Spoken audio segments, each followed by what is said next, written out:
Good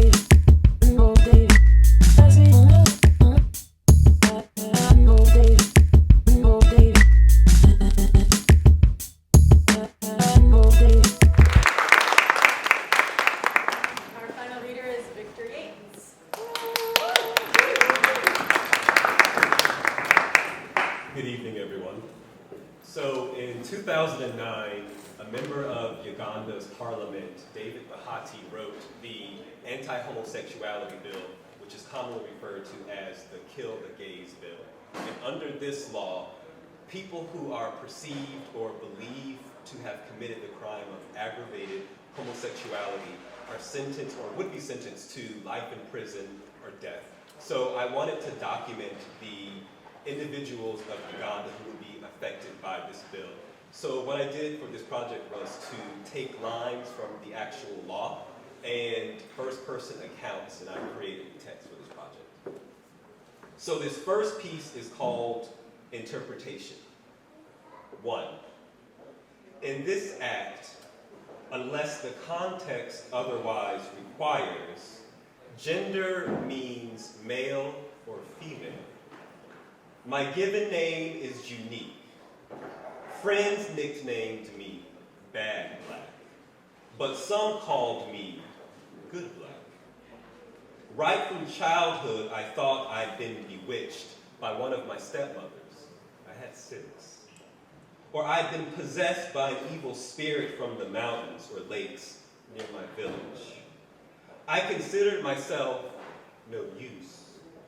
Suicide seemed an option to escape the pain, confusion, every which way. I never wanted to do girly things. I loved grazing cattle. For not behaving like a proper girl, I was beaten. It was tough, punished for what I didn't know. When I was 11, I read a story in the newspaper. Students my age sent away on suspicion of being gay. Angered by this, I decided to mobilize my mates, write an op-ed criticizing this action. The newspaper never published it. 2. Authority means having power and control over other people because of your knowledge and official position. The mob gathered and swelled, drawn by the Christmas gift and insults the dark man spewed.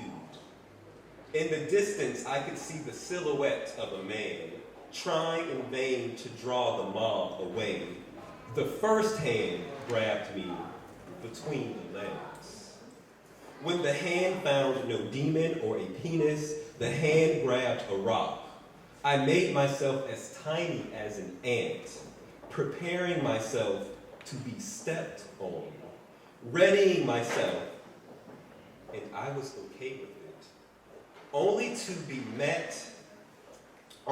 be torn out the crowd by the foreign touch of an old man, a security guard.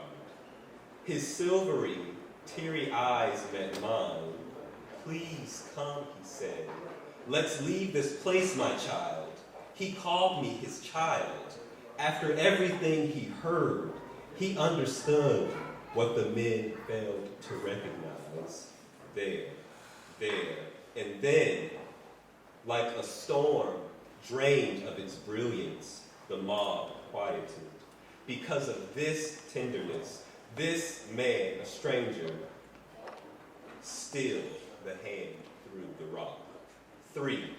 Child means a person below the age of 18 years.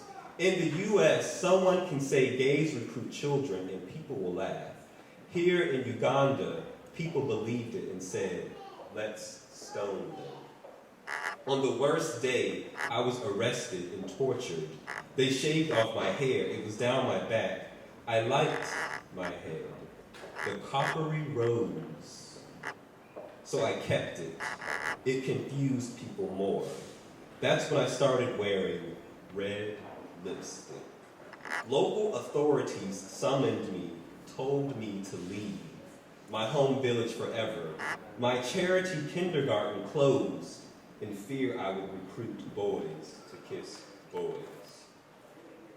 After the mob tried to turn me to marble, I bought 5 packets of rat poison. When I woke, vomiting black poison, Mom took me to clinic. That is how I survived. Mom birthed 5 boys and me, all the time telling my stepfather she was on birth control. She wanted a daughter. Although I am the girl she always wanted, in her eyes I will be completed, given cow breasts and a womb, become woman only when I bring her home a husband. The second piece is untitled. Landlocked, bordered on the east by Kenya, north by South Sudan, west by Congo, southwest by Rwanda.